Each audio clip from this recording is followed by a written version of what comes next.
இசையின் வழி இறைவனை அடைதல் என்ற தலைப்பில் ஆசான் மா. செந்தமிழன் அவர்கள் திருவெண்காடு பட்டினத்தார் பயிலகத்தில் செம்மை இசைத்துறையின் 3ஆம் ஆண்டு முகிழ்நாள் நிகழ்வில் ஆற்றிய உரை. அனைவருக்கும் வணக்கம். செம்மை இசை துறையின் 2ஆம் ஆண்டு நிறைவு, 3ஆம் ஆண்டு முகிழ்வு நாள் இது. இந்த நிகழ்வு குறித்த அறிவிப்பு சில நாட்களுக்கு முன்புதான் வெளியானது என்றாலும் பல்வேறு பகுதிகளில் இருந்து வருகை தந்த உங்கள் அனைவருக்கும் நன்றி, வாழ்த்துக்கள்.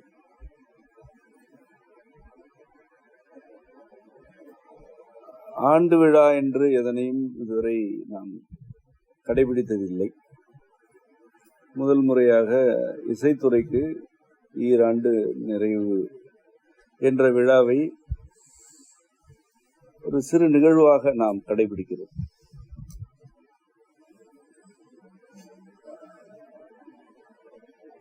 இதற்கு என்ன அடிப்படை என்றால் ஒரு உணர்ச்சி தான் அடிப்படை. அது வியப்புணர்ச்சி. இந்த இசைக்குழுவில் இடம்பெற்றிருக்கும்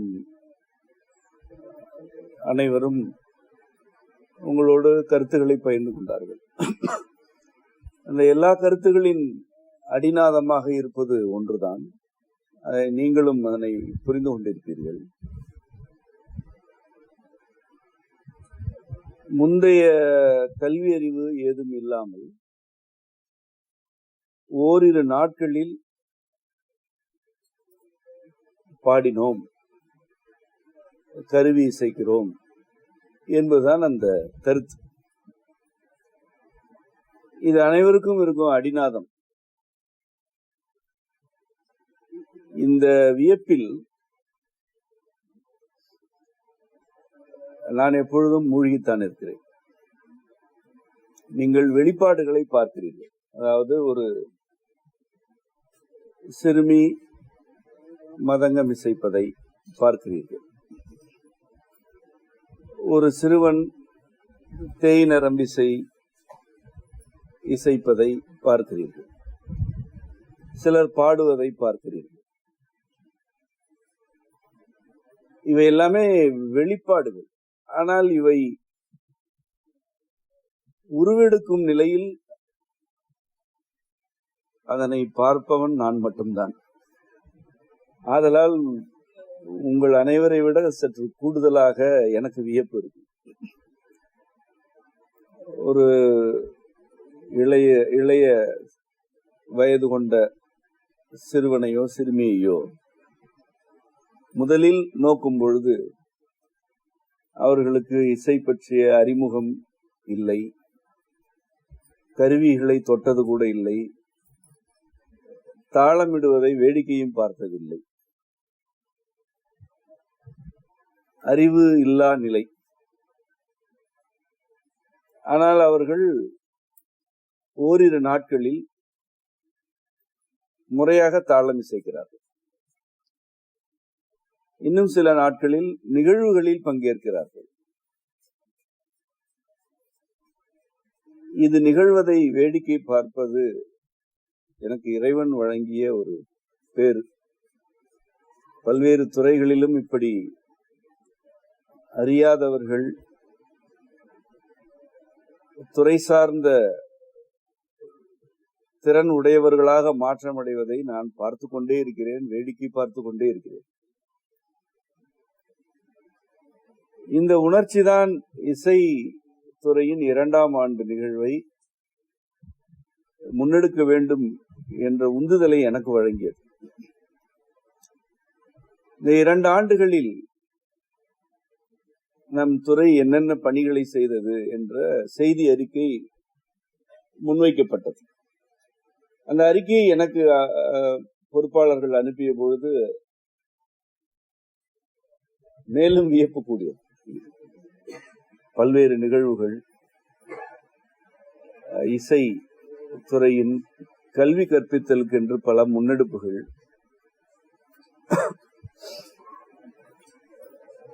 இவற்றையெல்லாம் பார்க்கும்போது இவை யாவற்றுக்கும் பின்னால் ஏதோ ஒன்று இருக்கிறது என்ற எண்ணம் வர வேண்டும். அது என்ன என்று எனக்கு தெரியும், உங்களுக்கும் தெரியும். அது இறைவனின் அருள். அது என்னுடைய திறன் என்று யாராவது கருதினால் அது உண்மையல்ல. அப்படி நான் கருதுவதற்கு வாய்ப்பே இல்லை. ஏனென்றால் என்னை சில ஆண்டுகளுக்கு முன்பு சந்தித்தவர்களுக்கு எனக்கும் இசைக்கு எந்த தொடர்பும் இல்லை என்றுதான் தெரியும். திருக்குழந்தை நூலில் உள்ள அடிப்படை கருத்து வெறுமையில் இருந்துதான் யாவும் விளைகின்றன என்பது. இந்த மாந்தர் பிறவியை இறைவன் படைக்கும் பொழுது மாந்தருக்கு வெறுமையில் இருந்து யாவற்றையும் உள்வாங்கும் திறனை வழங்கினான். அதுதான் மற்ற உயிரினத்திற்கும் மாந்தருக்குமான வேறுபாடு. மனிதர்களால் முன் அறிதல் இல்லாமலேயே ஏதுமற்ற பாழ் வெளியில் இருந்து கருத்துக்களை உள்வாங்க இயலும். அது எல்லா மனிதருக்கும் உரியது.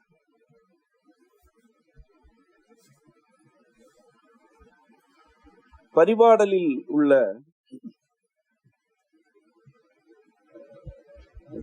திருமுருக பிறப்பு பற்றிய ஒரு கருத்தை கூறிவிட்டு நாம் மீண்டும் இந்த தலைப்புக்குள் வரலாம் என்று கருதுகிறேன்.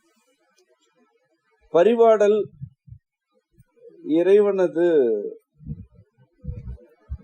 மகன் பிறந்ததை ஒரு கதை போல கூறுகிறது. இறைவன் ஒரு குழந்தையை ஈன்றெடுக்க விரும்புகிறான். இறைவனும் அன்னையும். கரு தங்கிவிட்டது. அதுவரை அவ்வாறான உயிரினம் இல்லை. மற்ற உயிரினங்கள் இருக்கின்றன, இப்படி ஒரு உயிரினம் இல்லை. அது பிறக்கப் போகிறது. அது நேரடியாக அன்னையின் குழந்தையாக பிறக்கப் போகிறது. மற்ற உயிரினங்கள் எல்லாம் படிநிலை வளர்ச்சியில் வருகின்றன. 5 அறிவு வரை வந்துவிட்டது. 6வது அறிவுடன் ஒன்று பிறக்கப் போகிறது. அது இறைவனுடைய குழந்தையாகவே பிறக்கப் போகிறது. அந்த இனம் பெருகப் போகிறது என்பது செய்தி. தேவர்கள் என்று அழைக்கப்பட்டோர் இதனை கேள்விப்பட்டு பதட்டம் அடைகிறார்கள். ஏனென்றால் அவர்கள்தான் மற்ற உயிரினங்களை காட்டிலும் மேலானவர்கள் என்று இருக்கிறார்கள். அவர்கள் எப்பொழுதுமே அப்படி கருதி கொள்வது உண்டு. அந்த கதைகளின்படி இப்படி ஒரு குழந்தை வந்துவிட்டால் அந்த இனம் பெருகுமே, நமக்கு உரிய மரியாதை போய்விடும் என்று அவர்கள் பொறாமை கொண்டு அந்த குழந்தையை வஞ்சிக்க வேண்டும் என்பதற்காக ஓடோடி சென்று இறைவனிடம் முறையிடுகிறார்கள். அதற்கு அவர்கள் பல முயற்சிகளை செய்கிறார்கள். இறைவன் எது கேட்டாலும் வழங்கி விடுவான். உங்களுக்கு என்ன வேண்டும் வழங்குகிறேன் என்கிறான். நீங்கள் உங்கள் குழந்தையை சிதைக்க வேண்டும் என்று கேட்கிறார். இதுதான் அவருடைய வேண்டுதல். அதாவது தந்தையிடமே அந்த குழந்தை சிதைய வேண்டும் என்று துணிச்சலாக வேண்டுகிறார்கள். அவன் ஈசன் அல்லவா, கொடுத்த வாக்கு நிறைவேறட்டும் என்று சரி அந்த குழந்தையை சிதைக்கிறேன் என்று சொல்லிவிட்டார். அன்னையிடம் இறைவன் வந்து இப்படி வாக்கு கொடுத்து விட்டேன், இதனை சிதைப்போம் என்கிறான். இருவரும் சேர்ந்து அந்த குழந்தை 6 கூறுகளாக சிதைத்தார்கள். 6 கூறுகள் தனித்தனியான தாமரை பூக்களில் சென்று விழுந்தன. கொடுத்த வாக்கை இறைவன் நிறைவேற்றி விட்டார். அதன் பிறகு அந்த 6 கூறுகளையும் அன்னையும் இறைவனும் ஒன்றாக்கினார்கள். குழந்தையை சிதைக்க வேண்டும் என்பது கோரிக்கை, அது நிறைவேற்றப்பட்டது. மீண்டும் சேர்க்க கூடாது என்று கோரிக்கை இல்லை. ஏனென்றால் மீண்டும் சேர்க்க இயலும் என்றே அந்த கூட்டத்துக்கு தெரியாது. அந்த கூட்டம் அழிவை மட்டுமே அறிந்து வைத்திருந்தது. அழிவிலிருந்துதான் ஆக்கம் நிகழும் என்பதுதான் ஊழ் கொள்கையே. ஒன்று அழிகிறது என்றால் இன்னொன்று பிறக்கிறது என்று பொருள்.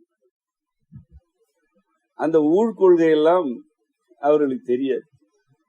அப்படி சிதைக்கப்பட்ட 6 கூறுகளை ஒன்றாக்கி 6 கூறுகளுடன் பிறந்தான் என்று செவ்வேள் எனும் பெயரில் அந்த முருகன் என்று அழைக்கப்படும் முதல் மாந்த குழந்தையின் கதை கூறப்பட்டிருக்கிறது.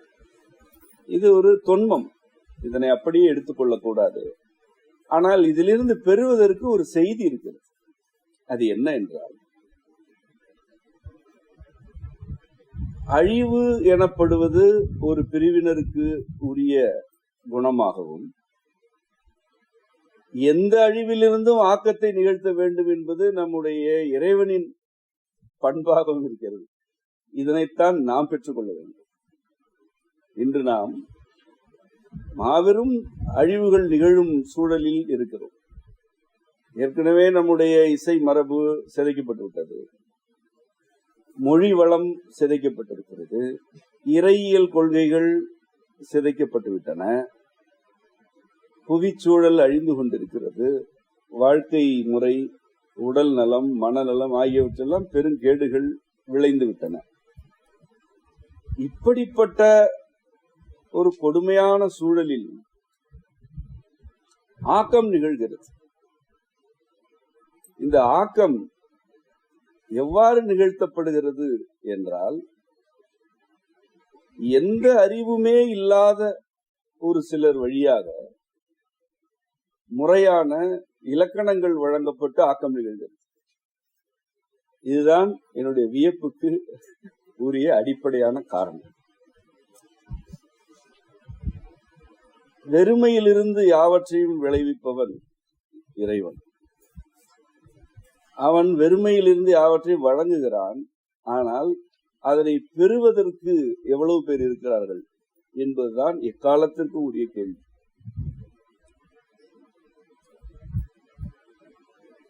இதுவரை இல்லாத ஒன்று இன்று படைக்கப்படுகிறது. ஆனால் அவ்வாறு படைக்கப்படும் ஒன்றினை முறையாக உள்வாங்கி அதனையே கல்வியாக கொண்டு நடைமுறைப்படுத்த வேண்டும் என்பது மனிதர்களுக்கு இருக்கும் பொறுப்பு. அந்த பொறுப்பிலிருந்து சில 1000 ஆண்டுகளாக நம்முடைய தமிழர்கள் தவறிவிட்டார்கள். ஒரு சிலர் மட்டுமே அவற்றையெல்லாம் முன்னெடுத்து சுமந்து நிலைநாட்டும் பணியில் ஈடுபட்டார்கள் என்பதை நாம் அறிகிறோம். இன்றும் அதுதான் நிலைமையாக இருக்கிறது. இன்று மீட்டெடுக்கப்படும் துறைகளில் முழு மனதோடு ஈடுபட்டு அவற்றை மக்களிடையே பரப்பி நிலைநாட்டுவதற்கு உரிய பொறுப்புணர்ச்சி போதிய அளவில் இல்லை. 2 ஆண்டுகளில் ஏறத்தாழ 40 இசைக்கலைஞர்கள் வளர்ந்து வந்திருக்கிறார்கள். நாம் இறை இசை தாய் காரைக்கால் அம்மையின் அற்புத திருவந்தாதியின் 101 பாடல்களையும் இசையாக வெளியிட்டு இருக்கிறோம். நிகழ்வுகளிலும் அரங்கேற்றுக் கொண்டிருக்கிறோம்.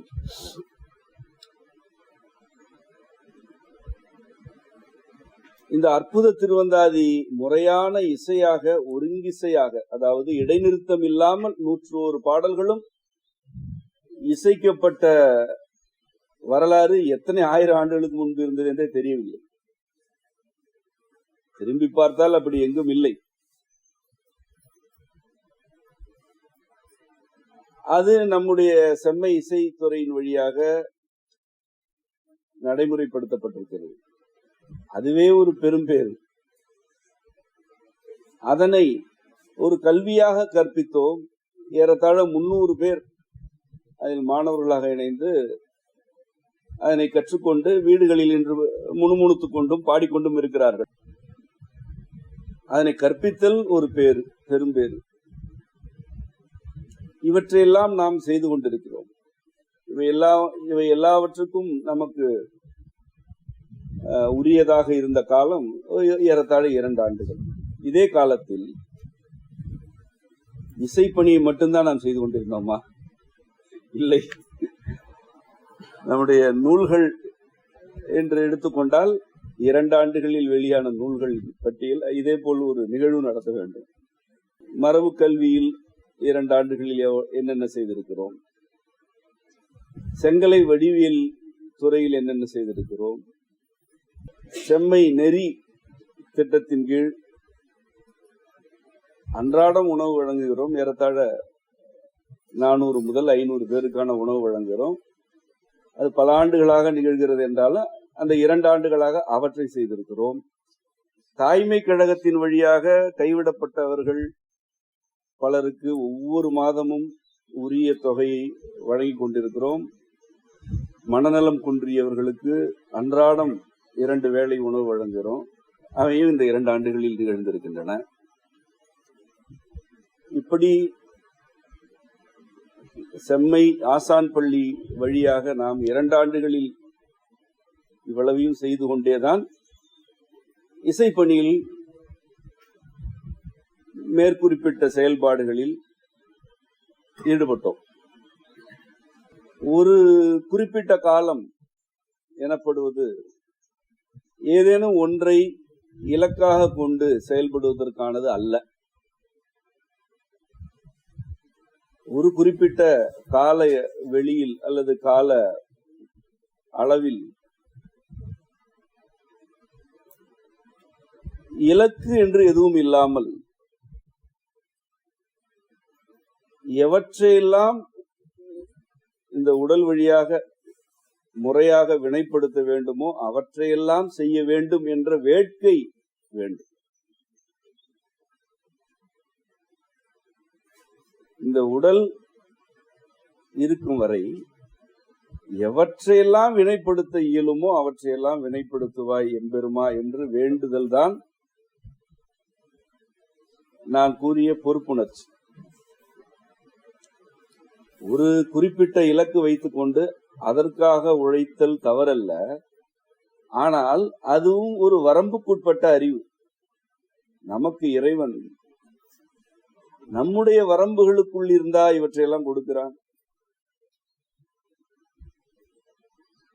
நம்முடைய வரம்பிற்குள்ளே சுரம் இருந்ததா, சுதி இருந்ததா, பண் இருந்ததா, பன்னறி இருந்ததா?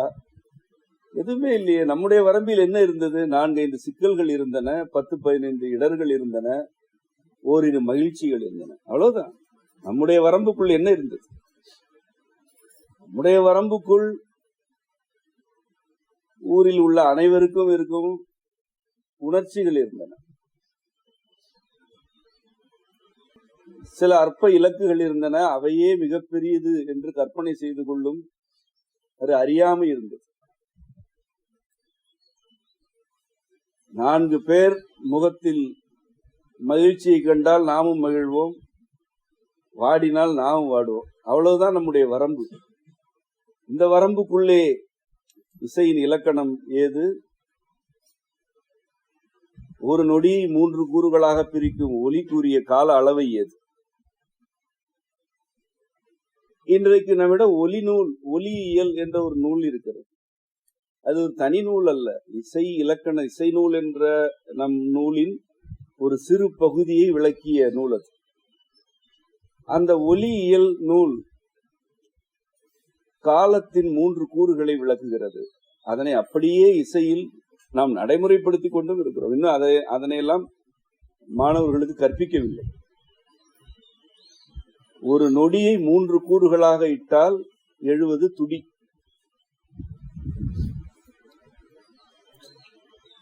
ஒரு சீரில் 3 அசைவுகள் இருப்பது யாப்பிலக்கணத்தின் அடிப்படை. ஒன்று அசைகிறது என்றால் அது 1, 2 என்று போகாது, 3ஆகத்தான் இருக்கும் என்பது ஒலி கொள்கை. அது இசைக்குரிய அடிப்படை கொள்கை. அப்படித்தான் சாரச்சுரங்களாக உ, இ, அ ஆகியன இருக்கின்றன. துடி ஒரு நொடியின் 3 கூறுகளாக இருக்கிறது. 3 பருநிலைகளாக ஆழம், அகலம், நீளம் ஆகியன இருக்கின்றன. உடலை கட்டமைக்கும் 3 பொருட்களாக வாதம், பித்தம், கவம் ஆகியன இருக்கின்றன. அசைவு என்பது மூன்றில் இருப்பது. ஒரு வடிவம் வளைய வேண்டும் என்றால் 3 புள்ளிகள் வேண்டும். 2 புள்ளிகள் ஒரு நேர்கோட்டை அமைக்கும், 3 புள்ளிகள் தான் வளைவை அமைக்கும். இந்த எல்லா கொள்கைகளும் நம்முடைய நூல்களில் இருக்கின்றன. இந்த கொள்கைகள் என்னுடைய வாழ்க்கையின் வரம்புக்குள் இருக்கின்றனவா? எந்த மனிதனுடைய வாழ்க்கை வரம்புக்குள்ளாது இந்த கொள்கைகளுக்கு இடம் உண்டா? ஒரு மனித வாழ்க்கையின் வரம்புக்குள் என்ன கையிருப்பு இருக்கிறது, சேமிப்பு என்ன, கடன் என்ன, யாருக்கு எவ்வளவு பகிர்ந்து கொடுப்பது, யாரை மகிழ்ச்சி படுத்த இயலாது, நோயுற்றால் என்ன செய்வது, தனியே விழுந்தால் என்ன ஆவது என்ற கவலைகள் இருக்கு. ஒரு நொடியை 3 கூறுகளாக பகுப்பது எந்த மனித வாழ்க்கையின் வரம்பில் இருக்கிறது? இல்லை. ஆனால் இந்த கொள்கைகளை அம்மையும் அப்பனும் நமக்கு அருளினார்களே, அது எங்கிருந்து? அது நம் வரம்பில் இருந்து அல்ல, இறைவன் தன் வரம்பில் இருந்து நமக்கு அவற்றை அருளுகிறான். இந்த அருளின் அருமை புரிய வேண்டும்.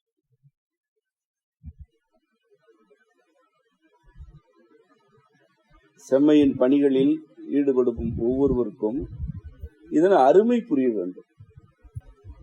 அதுதான் பொறுப்புணர்ச்சி கூடுதலாகும். நமக்கு வழங்கப்படுவது என்ன, அது எங்கிருந்து வழங்கப்படுகிறது என்று தெரிய வேண்டும். நீங்கள் உங்கள் குழந்தைகளை ஒரு பள்ளியில் சேர்க்கிறீர்கள், அதற்கு ஒரு பெரிய தொகையை கட்டணமாக செலுத்துகிறீர்கள். அந்த குழந்தை முறையாக படிக்கவில்லை என்றால் இந்த பணத்தை செலவிடுவதற்கு நான் என்ன பாடுபடுகிறேன் என்று கேட்கிறீர்கள். இது எங்கிருந்து வந்தது தெரியுமா என்று கேட்கிறீர்கள். உங்களுடைய குழந்தைக்கு உங்கள் உழைப்பில் இருந்து நீங்கள் செலவிடுவதற்கு இது எங்கிருந்து வந்தது தெரியுமா என்ற கேள்வி எழும் என்றால், எந்த மனித வாழ்க்கையின் வரம்புகளுக்குள்ளும் அடங்காத கருத்துகளும் கொள்கைகளும் இறைவனது வரம்பிலிருந்து வரும் என்றால் அவை எவ்வளவு பெரியவை, அவை எவ்வளவு அரியவை. அந்த அருமை தெரிய வேண்டும்.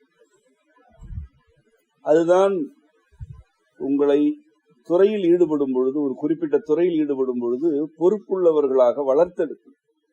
பொறுப்புணர்ச்சிக்கு ஒரு எல்லை இல்லை.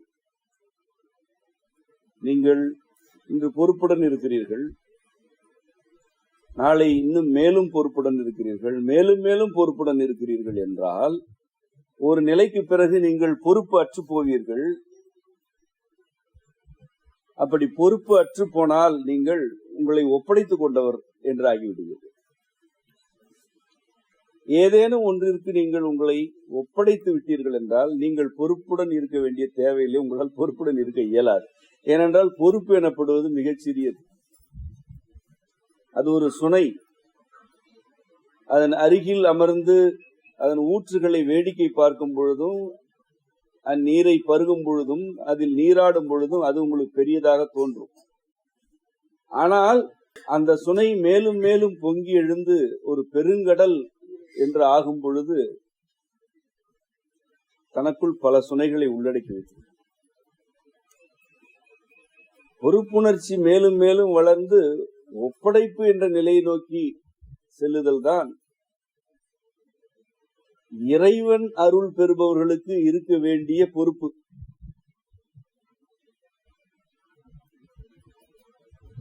இறைவனே அருளுகிறான் என்பதனை ஒப்புக்கொண்டால் ஒப்படைப்பை நோக்கி நகர்வதை தவிர வேறு என்ன பாதை இருக்கிறது, அல்லது வேறு என்ன பாதை இருக்கும் என்று நீங்கள் கருதுகிறீர்கள்? உங்கள் எதிரே பெருவெள்ளம் பாய்ந்து வருகிறது என்ற பொழுதிலும் ஒரு குவளை நீரை அள்ளிக்கொண்டு ஓட நினைக்கிறீர்களா? அப்படி செல்பவர்கள் இருக்கிறார்கள். பெருமழையே பொழிந்தாலும் ஒரு சட்டி அளவு நீரை பிடித்துக் கொண்டு வீட்டுக்குள்ளே இருப்பவர்களும் இருக்கிறார்கள். சில துளிகள் என்றாலும் அந்த துளிகளை நாவால் நக்கி இது எவ்வளவு அருமையானது என்று சுவைப்பவர்களும் இருக்கிறார்கள். இறைவன் யாருக்கு வழங்குவான்? ஒரு துளியையும் ஒரு கடலென கருதி சுவைப்பவர்களுக்கு அவன் வழங்குவான். எவ்வளவு கொடுத்தாலும் என் தேவை இவ்வளவுதான், இந்த தேவையோடு நான் என்னை வரையறுத்துக் கொள்கிறேன் என்று இருப்பவர்களுக்கு அவர்களுடைய வரம்புக்குள் என்ன இருக்கிறதோ அதுதான் கிடைக்கும். இந்த இசைத்துறையில் எவரெல்லாம் எளிதில் கற்றுக்கொண்டார்கள் என்று நான் பார்க்கிறேன். இரண்டாவதாக, எவர் அடுத்தடுத்த நிலைகளுக்கு வளர்ச்சி அடைந்திருக்கிறார்கள் என்றும் நான் பார்க்கிறேன். அவர்களில் மிக பெரும்பகுதியினர் சிறுவர்கள் தான். இன்றைக்கு நம் இசைக்குழுவில் அதிகமான பாடல்களை பன்னரியோடு பாடும் திறன் கொண்டவர்கள் பெரியவர்களை விட சிறுவர்கள் தான். அது எல்லாருக்குமே தெரியும். தனிக்குரலில் பாடுபவர்கள், குழுக்குரலாக பாடுபவர்கள் என்று சிறுவர்கள் இருக்கிறார்கள். சிறுவர்கள் என்றால் சிறுவர்களாக வந்தவர்கள் இன்று இளையோர் என்று ஆகிவிட்டார்கள். நான் சிறுவர்கள் என்றே அழைக்கிறேன். இந்த சிறுவர்களை அழைத்து நீங்கள் எவ்வளவு பாடல் தெரியும் என்று கேட்டால் அவர்களுக்கே விடை தெரியாது. அவ்வளவு பாடல்களை அவர்கள் பன்னரியோடு பாடுவார்கள். இன்னும் அவையெல்லாம் அரங்கேற்றமே ஆகவில்லை, ஆனால் அவர்கள் பாடுவார்கள். அதே போல தாளக்கருவி இசைப்பதில் எவரெல்லாம் மேம்பட்டிருக்கிறார்கள் என்றும் பார்க்கிறேன். அது சிறுவர்கள் தான். ஒரு குறிப்பிட்ட வயதுக்கு மேல் உள்ள ஒருவருக்கு என்னால் தாளம் கற்றுத்தர முடிந்ததே இல்லை. ஆனால் சிறுவர்களுக்கு நான் கற்றுத்தந்ததே இல்லை. அவர்களிடம் கருவியை கொடுத்து விட்டு கவனிப்பேன், அவ்வளவுதான். அவர்களுக்கு வரும் வராது என்று எனக்கு ஒரு புரிதல் கிடைக்கும். வரும் என்றால் நீ தொடர்ந்து இதில் ஈடுபடு என்று சொல்லிவிடுவேன். ஓரிரு நாட்கள் தான் அவர்கள் ஈடுபடுகிறார்கள், இசைக்கிறார்கள். முதலாக இங்கே பட்டினத்தார் பயிலகத்தில் தான் ஒரு சிறு அரங்கேற்றம் செய்தோம். இசையின் முதல் மேடை நிகழ்வு பயிலகத்தில் தான் தொடங்கியது. அது என்னை பொறுத்தவரை ஒத்திகை. நான் குழுவினரிடம் கூறிக்கொண்டுதான், இது ஒரு ஒத்திகை தான், இது நிகழ்வு அல்ல. எல்லோரும் நிகழ்வு என்று கொண்டாடினார்கள், ஆனால் அது நிகழ்வு அல்ல, ஒத்திகை தான். அதில் இருந்த ஒரு குச்சி தட்டுவதற்காக இருந்த ஒரு சிறுவனை உனக்கு தாளம் வரும் என்று கூறி அவன் மரபு பள்ளியில் சேர்ந்தான். அவன் இன்றைக்கு மதங்கம் இசைக்கிறான். ஒரு குச்சி தட்டும் பொழுதே தெரிகிறது இவனுக்கு தாளம் வரும் என்று. மதங்கம் இசைப்பதற்கு அவனுக்கு ஒரு சில நாட்கள் தான் ஆயிடுச்சு. இதனை ஒரு 30 வயதுக்காரரிடம் பார்க்க இயலாது. அவர் கேள்விதான் கேட்பார். கேள்வி கேட்டுக்கொண்டே இருப்பார்கள், எதுவுமே செய்ய மாட்டார்கள். ஏனென்றால் அவர்களுடைய வரம்பு இறுகி போய்விட்டது. புறத்திலிருந்து இறைவன் அவனுடைய வெளியில் இருந்து அவன் எவற்றை அனுப்புகிறானோ அவற்றை இந்த மனிதர்களுடைய இறுக்கமான வரம்பு வெளியே தள்ளுகிறது. இது எவ்வளவு பெரிய கொடுமை! அவனுடைய வளங்கள் உள்ளே வராத அளவுக்கு இவர்கள் தங்கள் வரம்புகளை இறுக்கி கொண்டிருக்கிறார்கள். சிறுவர்களும் இளையோரும் அப்படி அல்ல. அவர்கள் வரம்பற்று இருக்கிறார்கள். அவருடைய மனம் திறந்திருக்கிறது. அவர்களுக்கு இசை என்ற ஒரு கலையின் மீது ஒரு காதல் இருக்கிறது. ஒரு சிலருக்கு என் மீது ஒரு நாட்டம் இருக்கிறது. இவர் ஏதாவது சொன்னால் செய்ய வேண்டும் என்று என் மீது ஒரு அன்பு இருக்கிறது. அவ்வளவுதான். ஒரு கலையின் மீது நாட்டம், அதனை முன்னெடுக்கும் மனிதன் மீது ஒரு அக்கறை. இந்த இரண்டுமே வரம்பு இல்லை. நான் யாருக்கும் வரம்பாக இருக்க மாட்டேன். கலை வரம்பற்றது. எனக்கும் வரம்பில்லை, கலைக்கும் வரம்பில்லை. இந்த இரண்டின் மீது நாட்டம் கொள்ளும் பொழுது வெறுமையில் இருந்து அந்த குழந்தைகளுக்கு ஞானம் கிடைக்கும். ஒரு மதங்கம் முறையாக இசைக்க வேண்டும் என்றால் 5 முதல் 7 ஆண்டுகள் ஆகும்.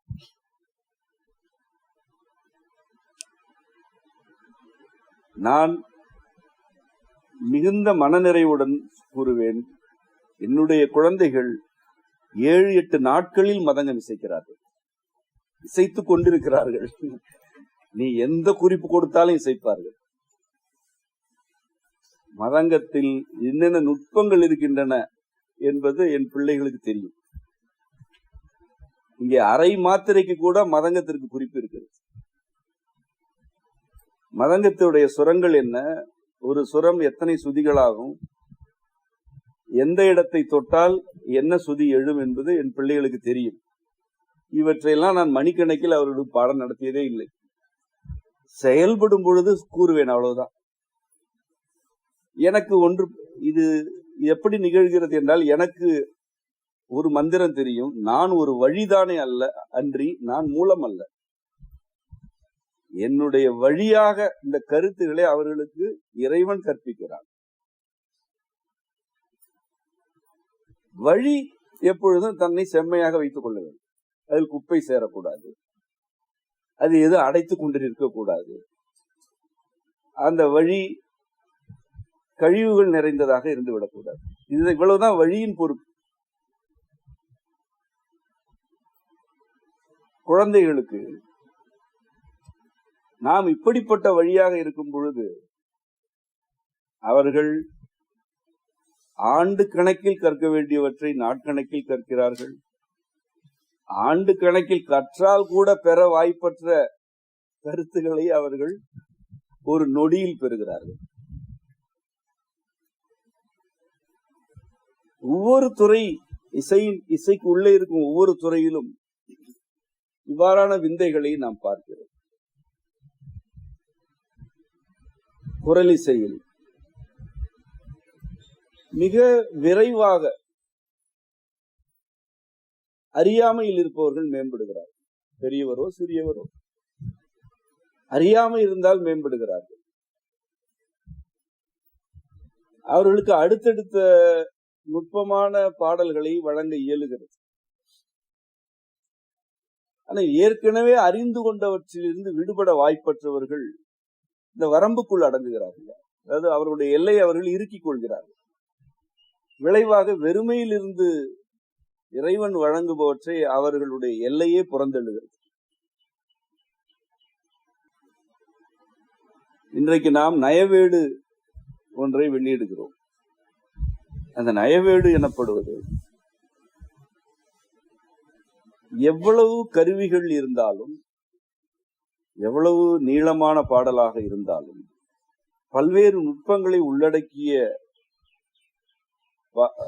பாடலாக இருந்தாலும், அவை எல்லாவற்றையுமே ஒரு ஏட்டுக்குள் குறிப்புகளாக அடக்குவது. நயம் என்பது என்ன? இயல்பில் இருத்தலும் அளவைக்கு அடங்குதல்.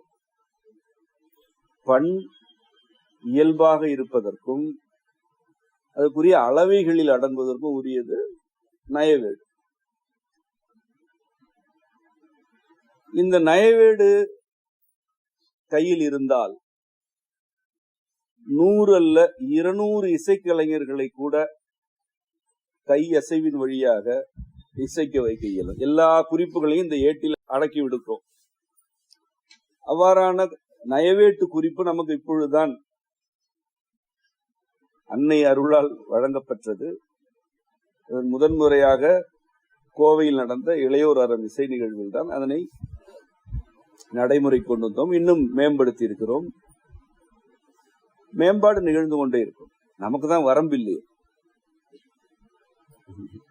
அதனால் மேம்பாடு நிகழ்ந்து கொண்டே இருக்கும். ஆனால் அடிப்படையான வடிவம் நமக்கு கிடைத்து விட்டது. இந்த நயவேடு என்ற ஒரு கருத்தே ஒரு பெரிய கல்வி. அது ஒரு பெரிய கல்வி, ஆழமான கல்வி. நயவேட்டின் ஒவ்வொரு குறிப்பும் தெரிய வேண்டும். குறிப்புகள், பல குறிப்புகள் இருக்கின்றன. 100க்கும் மேற்பட்ட குறிப்புகள் வந்துவிடும் முழுமையடையும் போது. ஒவ்வொரு குறிப்புடைய பொருள் தெரிய வேண்டும். எந்த குறிப்பை எங்கே எழுத வேண்டும் என்று தெரிய வேண்டும்.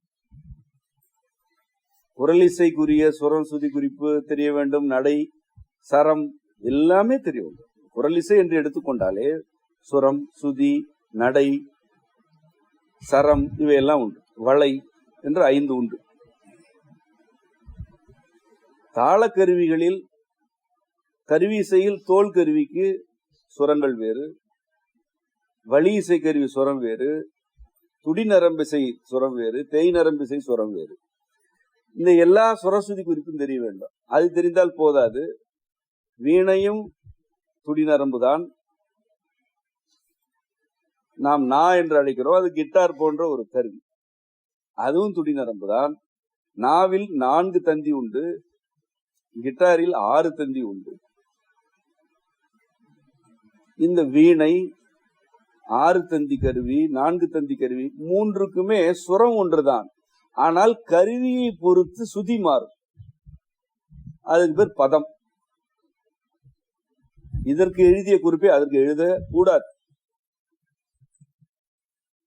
குழல் என்று எடுத்துக்கொண்டால் அது இவ்வளவு வகைகள் தான் இருக்கின்றன என்று கூற இயலாது. அவ்வளவு வகைகள் இருக்கின்றன. நாம் இப்பொழுது ஒரே ஒரு வகை குழலை வைத்துக் கொண்டால் எல்லா பாடலுக்குமே இசையமைக்கிறது. இது அயல்நாட்டில் இருந்து பெறப்பட்டது. எனக்கு மிக விருப்பமானது அவரிடம் இருந்தது என்பதனால் அந்த குழலிலேயே குறிப்புகள் கொடுக்கிறோம். குழலுக்கும் நாதசுரத்துக்கும் சுரம் ஒன்றுதான். ஆனால் நாதசுரத்துக்குடைய சுதிநிலைகள் வேறு, குழலின் சுதிநிலை வேறு. இவை எல்லாவற்றை பற்றியுமே புரிதல் இருந்தால்தான் அந்த நயவேடு என்ற ஒரு ஏட்டின் மீது ஆளுமை செலுத்த முடியும். அப்படி என்றால் அது எவ்வளவு பெரிய கல்வி.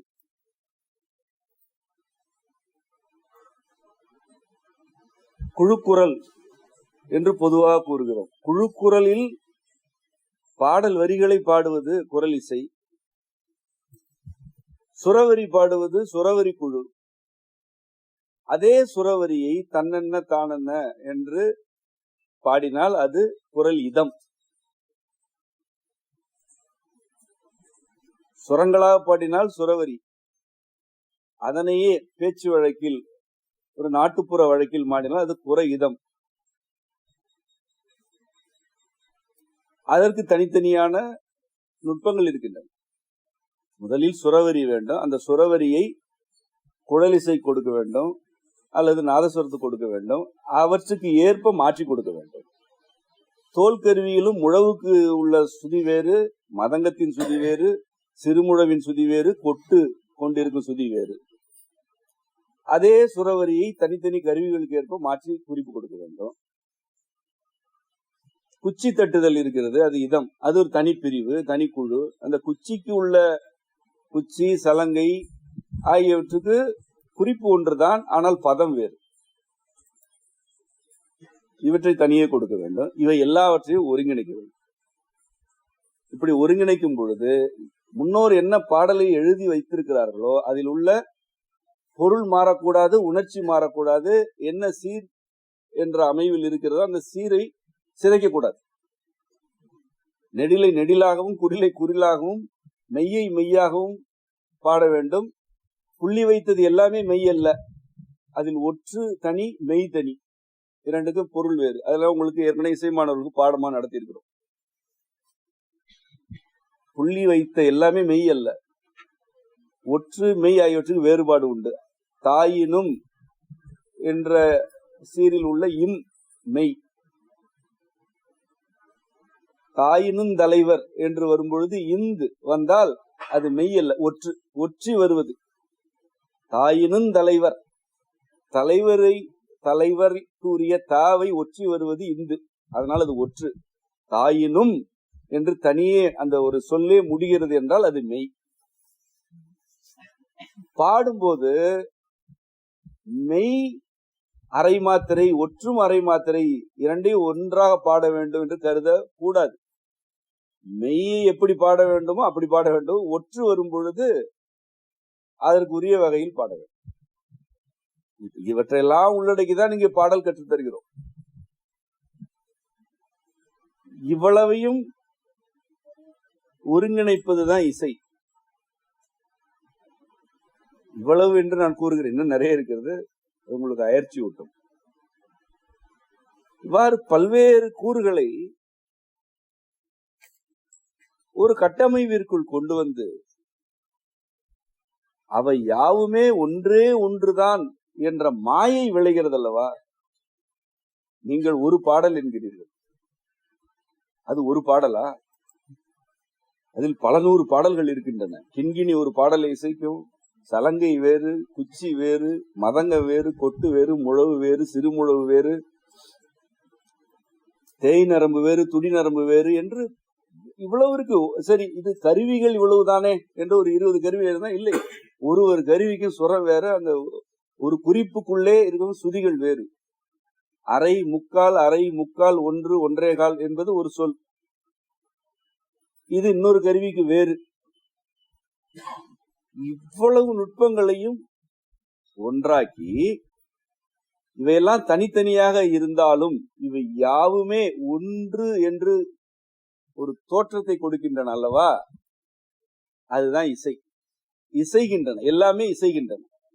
இது வேறு, அது வேறு, இதன் தன்மை வேறு, அதன் தன்மை வேறு, நுட்பம் வேறு, ஆழம் வேறு, அளவு வேறு, ஆயினும் இவை யாவும் ஒன்று என்ற தோற்றம் விளைவதுதான் இசைவு.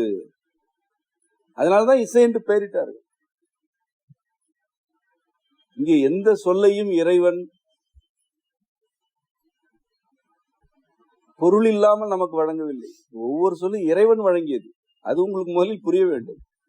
உங்களுக்கு புரிய வேண்டும். நீங்கள் அதனை ஒருவேளை ஏற்றுக்கொண்டால் தமிழில் பேசுவதே இறைவனோடு இருப்பதுதான் என்ற உண்மை புரியும். அப்போதுதான் உங்களுக்கு உண்மை புரியும்.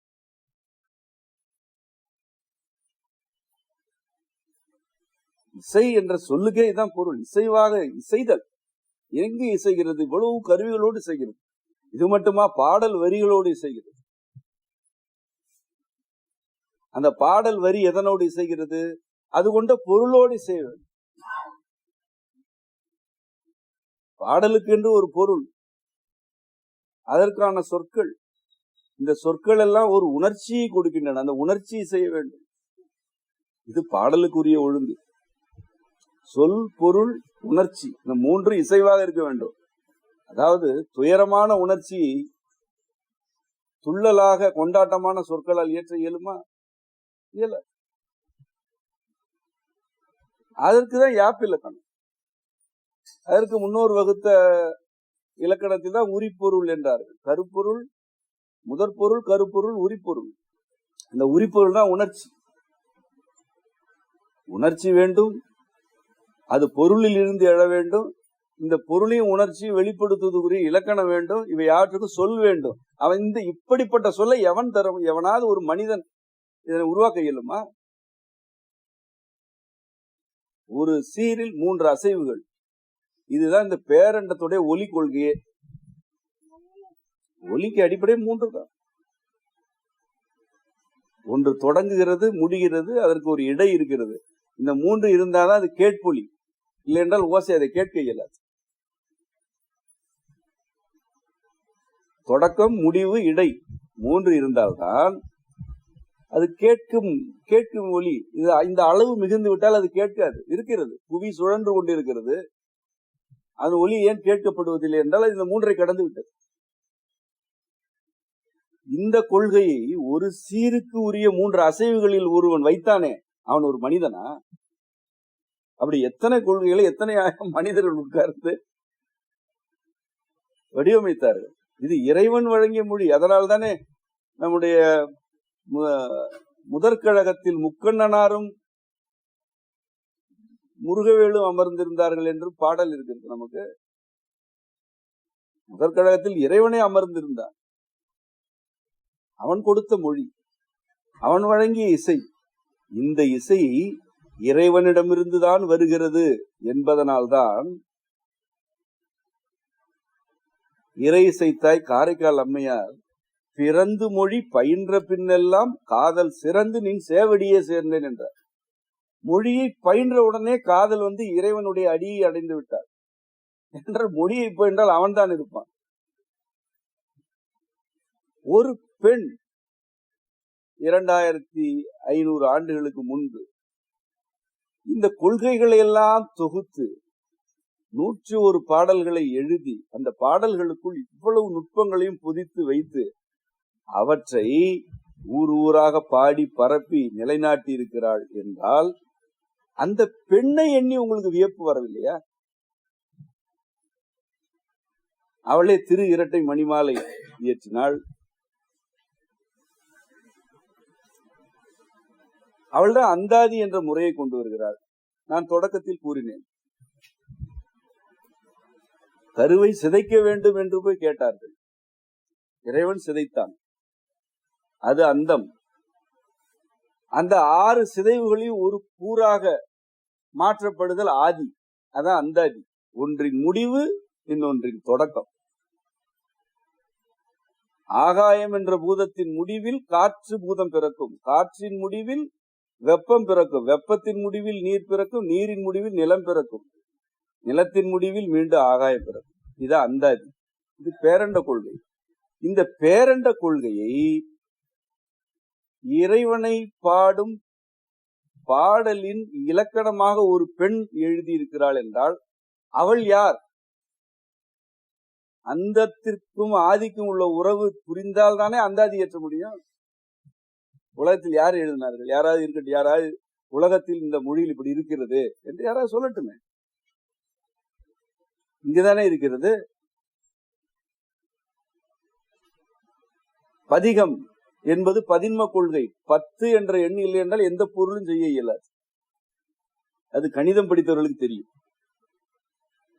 பதின்ம கொள்கை இல்லை என்றால் இன்றைய கணிப்பொறியே கிடையாது, எந்த துறையும் வளராது. 10 ஏன் எழுதினார்கள்? பதிகம் என்று ஏன் பெயரிட்டார்கள்?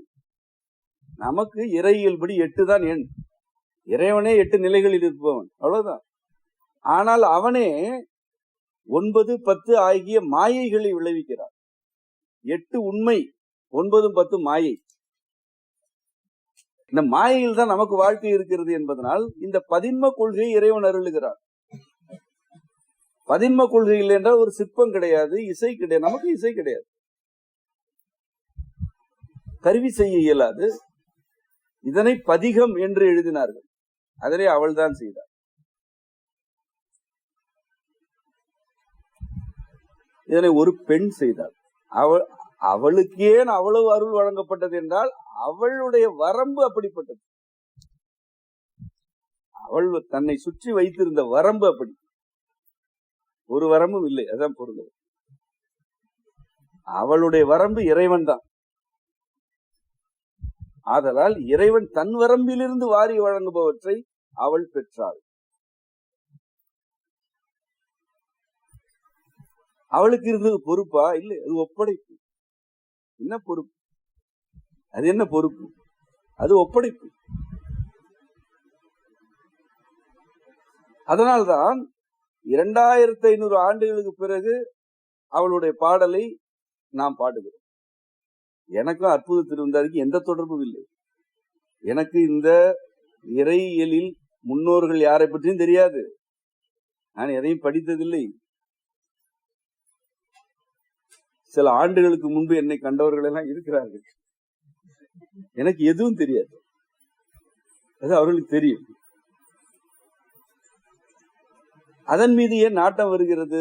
அதன் அருமை தெரிந்ததால. அதன் அருமையே எனக்கு தெரியாது.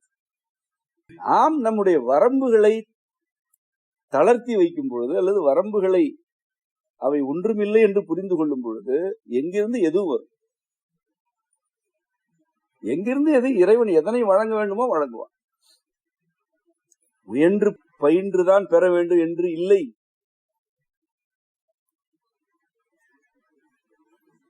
இசைத்துறையில் நான் விற்பனராக வேண்டும், எனக்கு வரம் கொடு என்று கேட்டால் அது வரம்பு. அந்த வரம்புக்கு உட்பட்டு கொடுப்பான். இசையும் தெரியாது, ஒன்றும் தெரியாது, ஏதாவது வேலை செய்ய வேண்டும் என்று விரும்புகிறேன், ஏதாவது ஒரு வேலை கொடு என்று கேட்டால் அவன் எதை வேண்டுமானால் கொடுப்பான். அவன் எதை கொடுத்தாலும் செய்ய வேண்டும். அதுதான் ஒப்படைப்பு, அது பொறுப்பல்ல.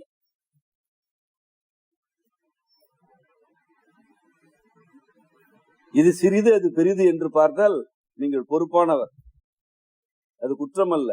ஆனால் சிறிதுமல்ல பெரிதுமல்ல என்ற உண்மையை ஒப்புக்கொள்வீர்கள் என்றால் நீங்கள் ஒப்படைக்கிறீர்கள்.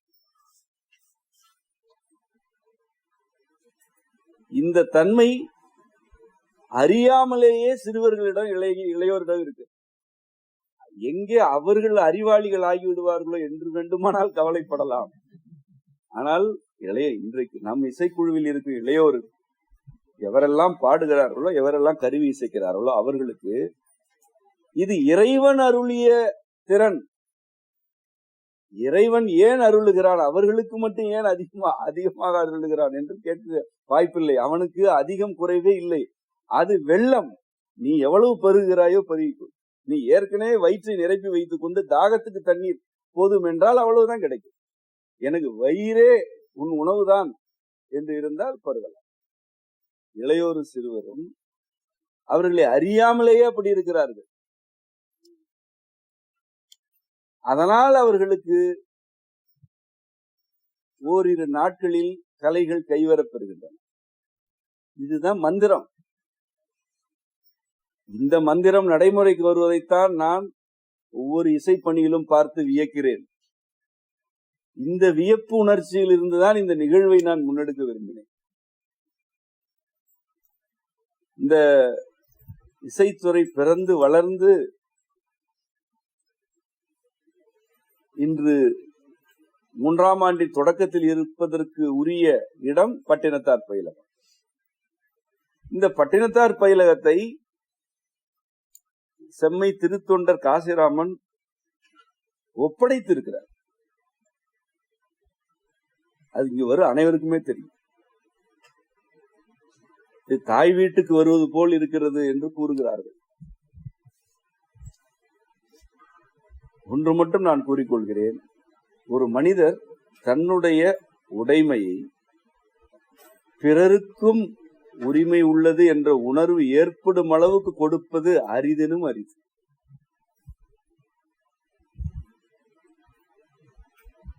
ஒருவர் தன்னுடைய இல்லத்தில் இன்னொருவரை தங்க வைக்கலாம், அல்லது தன்னுடைய உடைமையை இன்னொருவரோடு பகிர்ந்து கொள்ளலாம். அது வேறு. அது இரக்க குணம், அது தாராள மனம் என்ற வகையில் வருவது.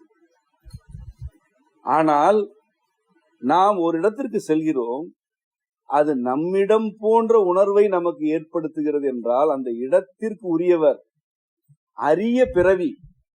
அதனாலதான் அவருக்கு செம்மை திருத்தொண்டர் என்று நாம் பெயரிட்டோம். அது வராது, அது சொல்லி வராது, அப்படி யாரையும் உருவாக்க இயலாது. இது நம்மிடம் என்ற உணர்வை வருபவர்களுக்கு திணிக்கவும் முடியாது. அவர் அப்படியே இருந்தால்தான் அது வரும். காசிராமன் அப்படிப்பட்டவர் என்பதற்கு எல்லோருமே சான்று. இங்கு வரும் அனைவருமே சான்று. இந்த பட்டினத்தார் பயிலகத்தை அவர் நிலமாக வாங்கிய பொழுது கடுமையாக எதிர்த்தவன் நான்.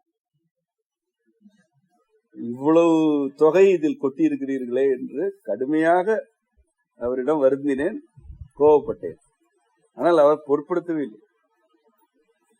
மேலும் பெருஞ்செலவு செய்து இந்த கட்டடங்களை எல்லாம் கட்டினார். ஒவ்வொரு முறை வரும்பொழுது இவ்வளவு செலவு செய்யாதீர்கள் என்று கூறி, ஏனென்றால் எனக்கு இங்கு இசைப்பணி நடக்கும் என்ற கற்பனை கூட கிடையாது. இங்கு என்ன நடக்க போகிறது என்று எனக்கு தெரியாது, அவருக்கும் தெரியாது. அதுதான் சிறப்பு. எனக்கே தெரியாது என்னும் பொழுது அவருக்கு என்ன தெரியும்? ஆனால் அவர் எதற்காகவோ செய்கிறார். இது செம்மைக்கான இடம் என்று சொல்லிவிட்டுதான் இடமே வாங்கினார். ஒவ்வொரு செங்கல் வைக்கும் பொழுது இது செம்மைக்கு என்றுதான் சொல்லிவிட்டு தான் கட்டினார். ஆனால் செம்மை என்ன செய்ய போகிறேன் என்று அவருக்கும் தெரியாது, எனக்கும் தெரியாது. நான் எந்த அளவுக்கு எச்சரிக்கையாக இருந்தேன் என்றால், அந்த கட்டுமான பணியை பற்றி அவரிடம் என்ன நடக்குது என்று கேட்கவே கூடாது. என்னென்றால் நமக்கு ஒரு பொறுப்பாகிவிடும். நமக்கு உடன்பாடு இல்லாமல் செலவு செய்கிறார், அதனை பற்றி கேட்டால் அது ஒரு உடன்படிக்கை ஆகிவிடும். அதனால் இடைவெளியோடு இருக்க வேண்டும் என்றுதான் நான் ஏறத்தாழ இது முடியும் வரைக்கும் ஒரு 1.5 ஆண்டு அல்லது 2 ஆண்டுகளுக்கு ஒரு முறையோ 2 முறையோ வந்தேன். இவரோடு ஒரு இடைவெளியைத்தான் வைத்திருந்தேன். ஏனென்றால் இந்த தொகை மிகப்பெரிய தொகை. இவ்வளவு பெரிய தொகையை நம்முடைய பெயரால் செலவிடுகிறாரே என்று என்னால் ஏற்க இயலவில்லை. ஆனால் அவர் எல்லா பணிகளையும் முடித்து கட்டுமானத்தில நிறைவேற்றிய பிறகு அவர் கூட நேரடியாக வரவில்லை, தகவல் சொல்லிவிட்டார். கட்டுமானம் முடிந்து விட்டது, ஆசானை வர சொல்லுங்கள், ஏதாவது நிகழ்வு வேண்டுமானால் நடத்தலாம், வகுப்பு நடத்தலாம் வேண்டும். இவ்வளவுதான் அவர் வெளிப்படுத்திய முறை, இவ்வளவுதான் வெளிப்படுத்த.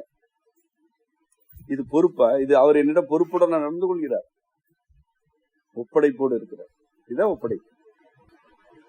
இதுவும் அறியாமை தானே. ஒரு செல்வந்தனுக்கு என்று வரம்பு இருக்கிறது, அவன் அந்த வரம்புக்குள் தான் கோரிக்கைகளை வைக்கிறான். காசிராமனோட வரம்புக்குள் இருந்து இது வருமா? காசிராமனோட வரம்புக்குள் இருந்து இது எவ்வளவு பெரிய சொத்து, அப்படி ஒரு எண்ணமே வரவில்லை அவருக்கும் சரி, அவர் சகோதரர் குமாருக்கும் யாருக்குமே வரவில்லை. என்றால் என்ன? அவர்களுடைய வரம்பு இறைவன் மடி வரை நீண்டிருக்கிறது. அதுதானே பொருள். அது அவருடைய வரம்பு அவருடைய வாழ்க்கை வட்டத்திற்குள் இல்லை, அது இறைவனுடைய மடி வரை இருக்கிறது. அதனாலதான் இங்க இறைப்பணி நடக்குது. இந்த துறையில் ஈடுபட்டு இது வளர்வதற்கு துணையாக இருந்த ஒவ்வொருவரும் அவரவருடைய வரம்புகளை தளர்த்தி விட்டுத்தான் வந்திருக்கிறார்கள், வந்து கொண்டிருக்கிறார்கள். துறையின் பொறுப்பாளர், துறையின் ஆசிரியர்கள் அனைவருமே தங்களுடைய வாழ்க்கை வரம்புகளை ஏதோ ஒரு அளவுக்கு தளர்த்தி விட்டு, சிதைத்து விட்டு, உடைத்து விட்டுத்தான் வருகிறார்கள்.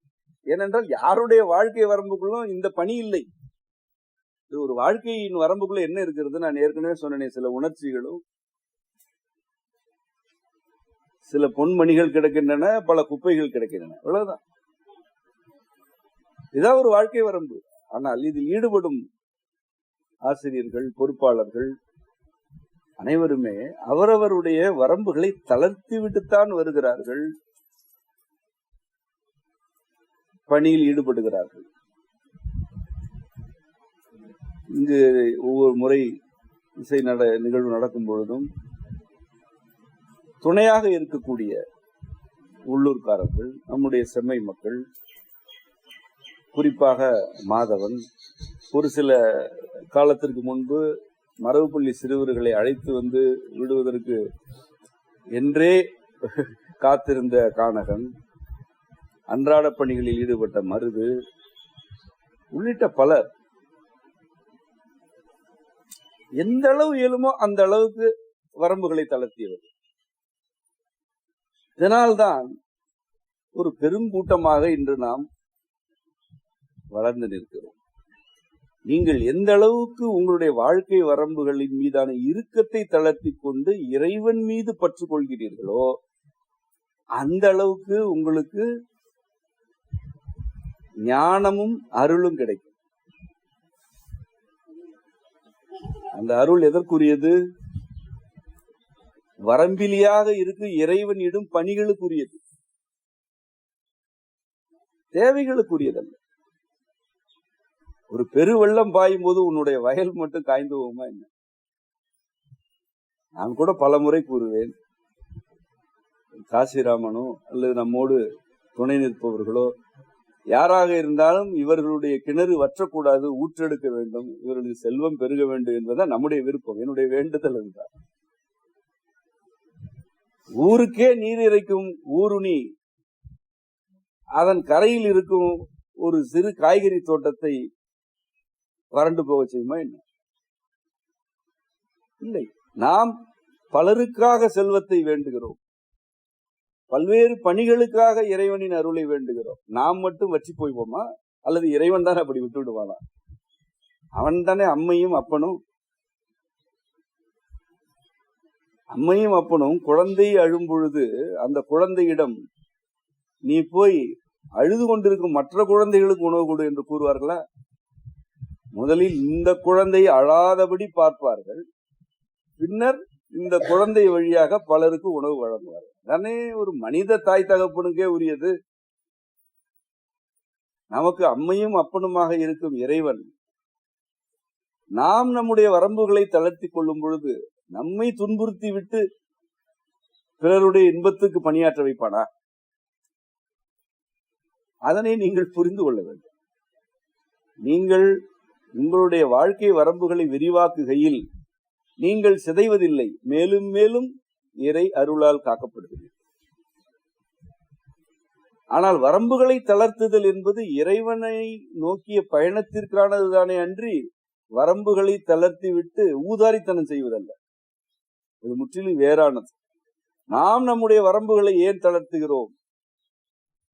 திசை மாறி செல்வதற்கு, சிதைவதற்கு அல்ல, இறைவன் அடியை நோக்கி பாய்வதற்கு.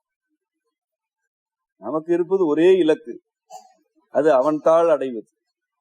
நமக்கு இருப்பது ஒரே பணி, அது அவன் இடும் பணி. அவ்வளவுதான். அது இன்று இந்த துறை, நாளை வேறு துறை, பின்னர் வேறு துறை, இறுதியில் இங்கு வந்துவிடு என்று அவன் அழைப்பான். அது கூட ஒரு பணிதான். அவன் அனுப்பியதும் பணி செய்ய, அழைப்பதும் பணி செய்ய. எங்கோ தூக்கி இன்னொரு இடத்தில் கூட போடலாம். நான் பல முறை கூறியிருக்கிறேன், எனக்கு மீண்டும் பிறக்க கூடாது என்ற வேட்கையெல்லாம் மீண்டும் பிறந்து மீண்டும் இவ்வாறே அவனிடம் பணிகளை அவன் குழந்தைகளோடு சேர்ந்து செய்வோம் என்றால் அதுதானே பிறவி. மீண்டும் மீண்டும் பிறப்போம், மீண்டும் மீண்டும் பணி செய்வோம். ஆனால் அந்த பணி அவனிடுவதாக இருக்கட்டும் என்பதுதான் நம்முடைய கருத்து. அவ்வகையில் மரணம் வரையில் அல்ல, மரணமும் கூட நமக்கு பணிதான், மீண்டும் பிறப்பதும் பணிதான், எல்லாமே அந்தாதிதான். இந்த கருத்துக்களை நீங்கள் இன்று புரிந்து கொள்ள வேண்டும். உங்களுக்கு இருப்பது பெரிய பொறுப்பு. இந்த பொறுப்பு வளர்ச்சி அடைந்து கொண்டே செல்லும் பொழுது அது ஒப்படைப்பாக தானே மாற்றமடையும். அதனை நோக்கிய பயணத்தில் உங்களுக்கு உரிய உந்து சக்தி எது? இவற்றையெல்லாம் வழங்குபவனை இறைவன்தான் என்ற உண்மை, அந்த உண்மையிலிருந்து எழும் உணர்ச்சி, அந்த உணர்ச்சிக்கு ஆட்பட்டு மேலும் மேலும் அவன் இடும் பணிகளில் நீங்கள் உங்களை ஈடுபடுத்திக் கொள்கையில் மாணிக்கவாசக பெருமான் கூறியது போல அவன் அருளாலே அவன் தாழ் பணியும் பேர் கிடைக்கும். இதுதான் அவன் அருளால் அவன் தாழ் பணி. அவனே அருள் வழங்கி பணிகளை கொடுக்கிறான். அவன் பணிகளை செய்யும் பொழுது அவனுடைய தாழ் பணிந்து கிடக்கும். நாம வேண்டி போய் தாழ் பணித்து வேறு, அவன் அருளாலே அவன் தாழ் பணிவது என்பது எவ்வளவு சிறப்பு. அதற்கு நீங்கள் செய்ய வேண்டியது என்ன?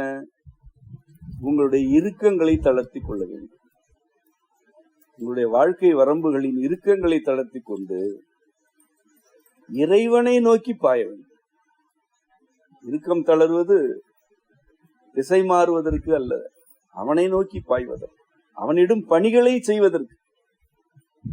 நேரடியாக கூற வேண்டுமென்றால் அவன் பணிகளில் ஈடுபடுவதற்கு. நம்முடைய பிள்ளைகள், அவர்களுடைய எதிர்காலம், அவர்கள் வாழும் சூழல் ஆகியவை மேம்பட வேண்டும் என்று பணி செய்கிறீர்களா? அவை எல்லாமே இறைவனிடும் பணிகள் தான். முறையான உணவு வேண்டும், காற்று வேண்டும், நீர் வேண்டும் என பணி செய்கிறீர்களா? அவனிடும் பணி. அவன் எவற்றை படைத்தானோ அவற்றை பேணுவதற்குரிய எல்லா பணிகளும் அவன் பணியே.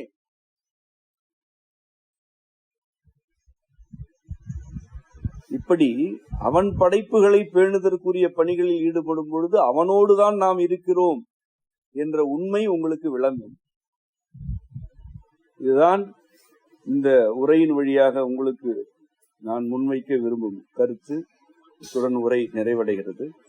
உங்கள் அனைவருக்கும் அம்மையப்பர் நிறைவதாக. நன்றி.